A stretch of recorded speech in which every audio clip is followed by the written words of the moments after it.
So here our objective is to maximize the social welfare, independent of which social welfare function we are actually choosing. So we will take a representative IC, and for our convenience, we'll choose an SIC, sorry, not IC, SIC, which will be convex, strictly convex. But before going into that, to reach that point of maximization of social welfare, first we have to go through UPF and GUPF. Anyway, so let's start with a diagram that we have done already.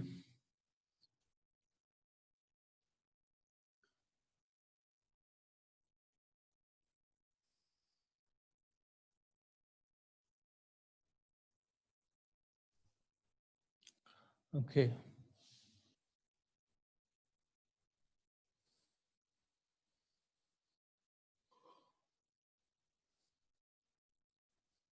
So this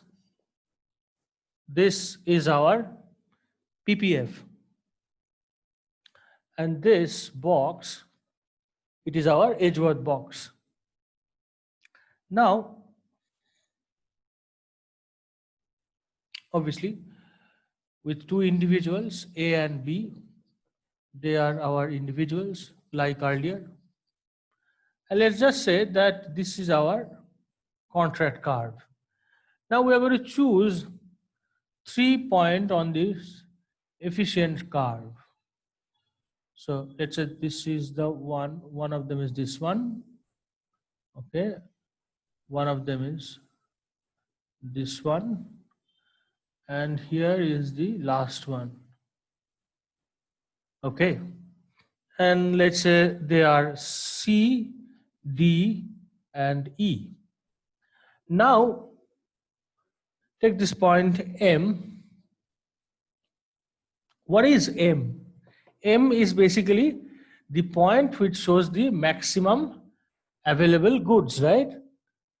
Maximum available goods, that is M. So, given I have drawn this Edgeworth box, I'm saying that the production is occurring at M. Now, to have an equilibrium of the product mix, we will draw a price ratio here. Now let's say, or if we backtrack, now D will be an equilibrium if price ratio at M equals that at D. So basically saying that if I draw the Px by Py line at M, and if that is, let's say just, it's a bit difficult. So if that is that parallel even?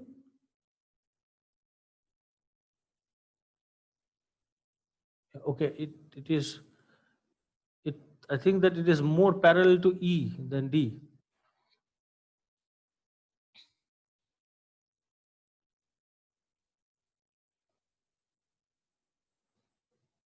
Okay, so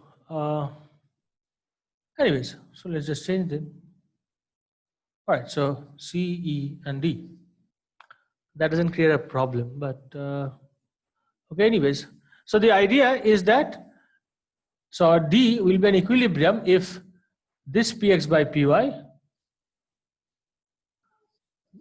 that correspond to this line must be equal to that corresponding to D here, right? So there is a diagram that we have drawn. We are referring to the equilibrium in product mix. Now we can easily move to UPF. So how UPF is actually related to all this?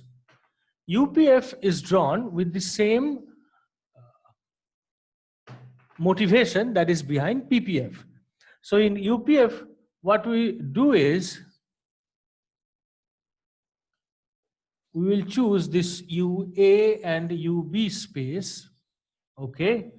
And we are going to take this contract curve which shows the final efficient which was the efficient allocations, and we are going to take this from the product plane to utility plane, and we will draw the curve.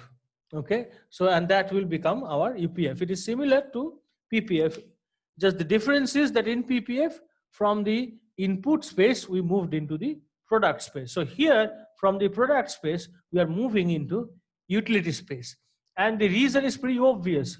It's because if we want to bring in SIC in our story, then we need to have the utility plane. Okay, so let's just say that this is our contract curve. Okay,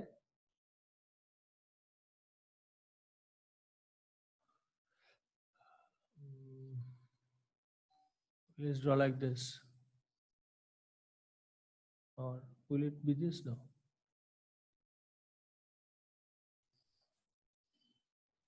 So let's say this is our C dash corresponding to C here. This is our E dash corresponding to E here, and here somewhere we have D dash. Okay, now only at D dash we have the efficiency of product mix, right? Okay. All right. So this is one UPF. Okay. Now think of this. We can repeat this process, right? We can repeat this process. How? So for example, we can take another point here on PPF, let it be N, and then we can draw another Edgeworth box, and we can have the contract curve for it, and then we can discuss about the slope and find another set of points, right? So I'll go at it again. What I'm saying is that the whole process can be repeated for another point on the PPF. So consider N here. For that N, we draw an Edgeworth box, and in that Edgeworth box, we can have the similar exercise. So another contract curve, another price ratio at which here some point will be in equilibrium. Now, let's just say that for N, the point that we considered are S dash, V dash, and T dash, and among them, this T dash is the equilibrium. We can do that, right?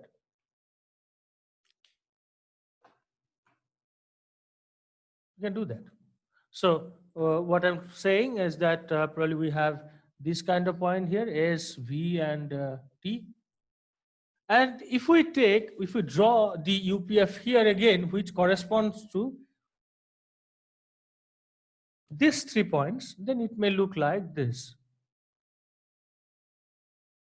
It may look like this. So it will be, let's say, S here,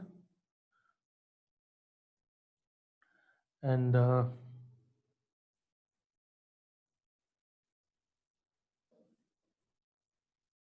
some T here, and S dash here, and V dash here, and T dash here. Okay, so let me just say it again. So we have done this process, and we are repeating it for point N, where S, V, T are 3 points on the contract curve.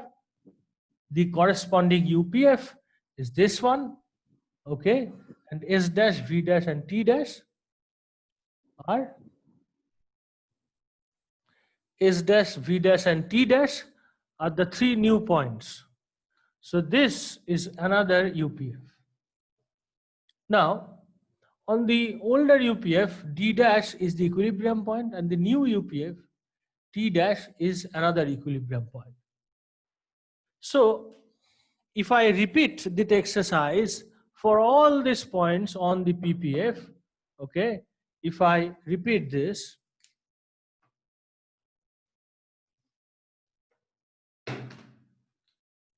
so repeating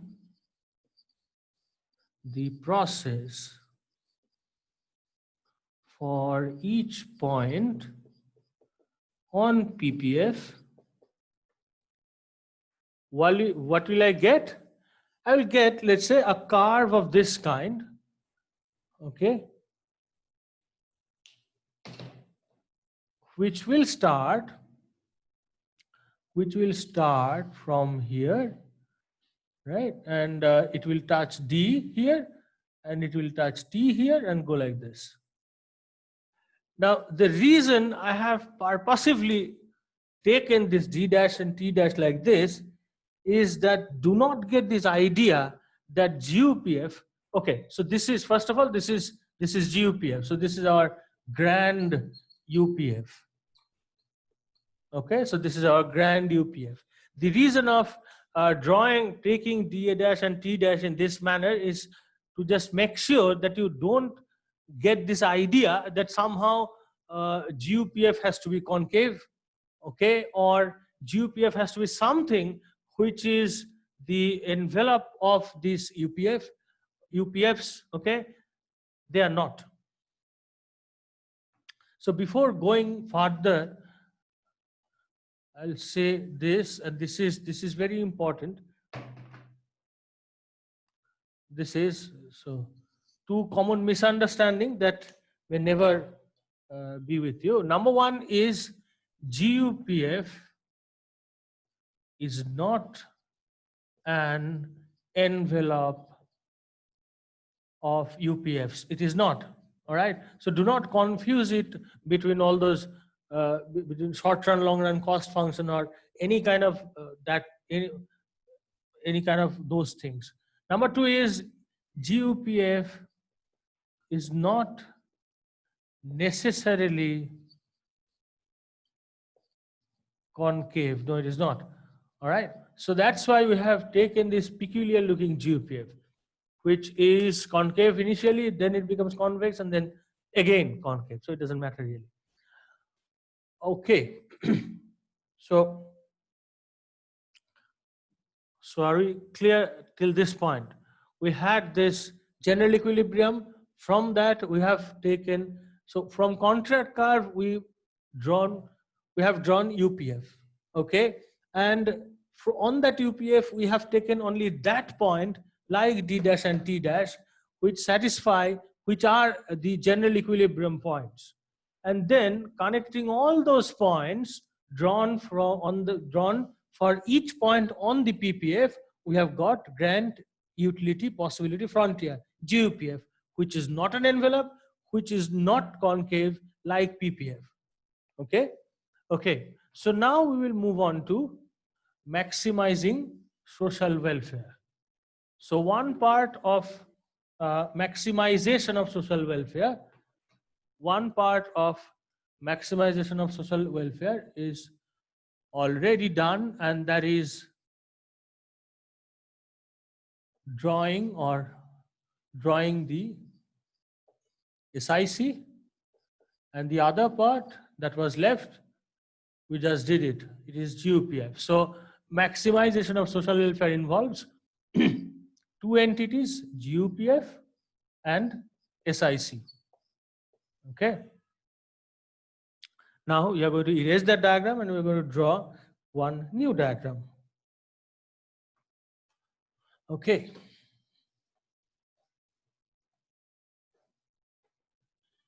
So in the new diagram, we will be drawing only the GUPF.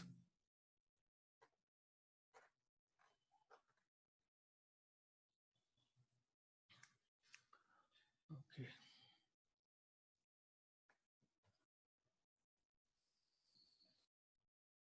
Yeah. So just to make my point, again, we have taken a GUPF which is not concave, right? So this is my GUPF, and I will bring in the SIC.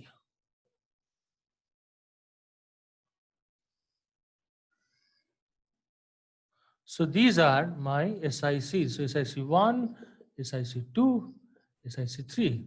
And the simple idea of maximization says us that this is the SIC, this is the SIC, which is the highest SIC possible to reach staying on this GUPF. Okay. So what is E? rather E belongs to the highest possible SIC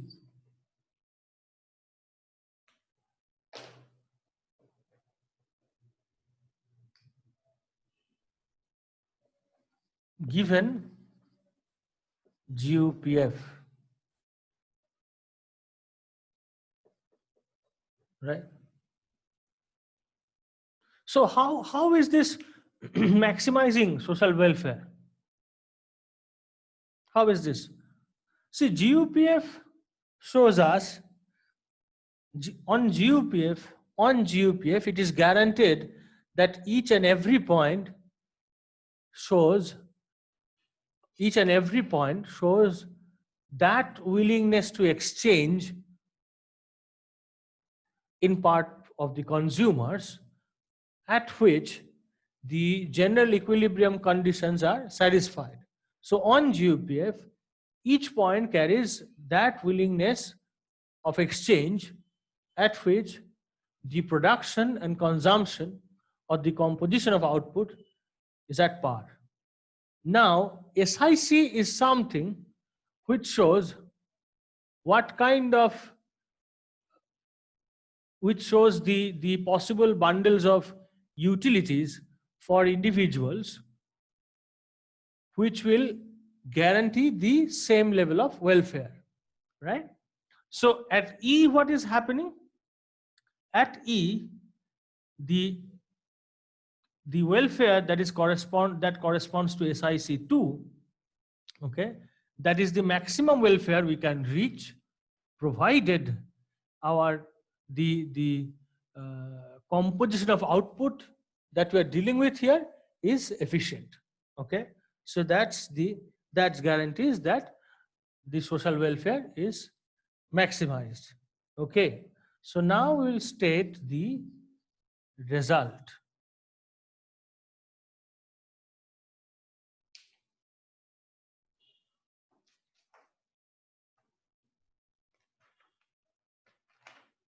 What is the result? It's much like the kind of maximization we have always done in economics. So the maximum social welfare is attained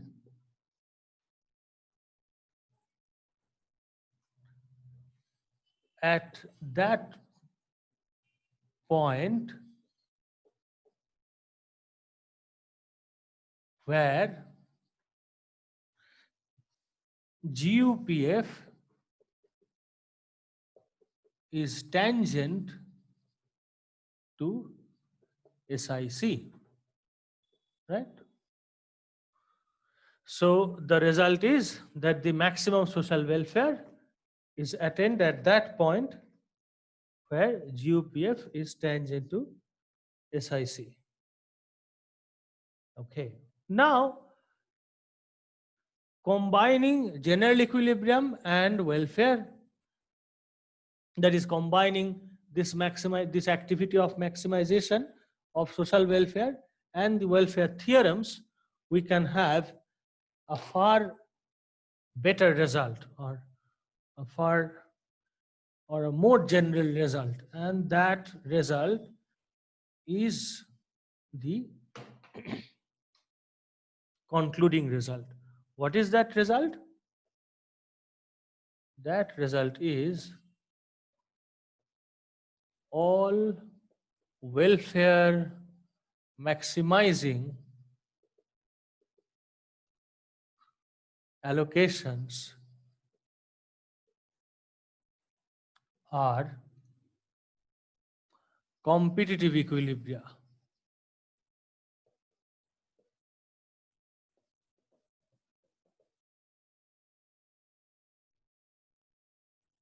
And all competitive equilibria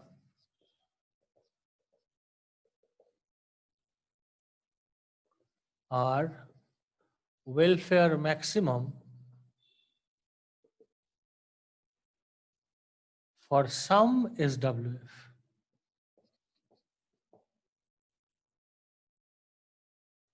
Okay. So what we are saying here is that this is the result.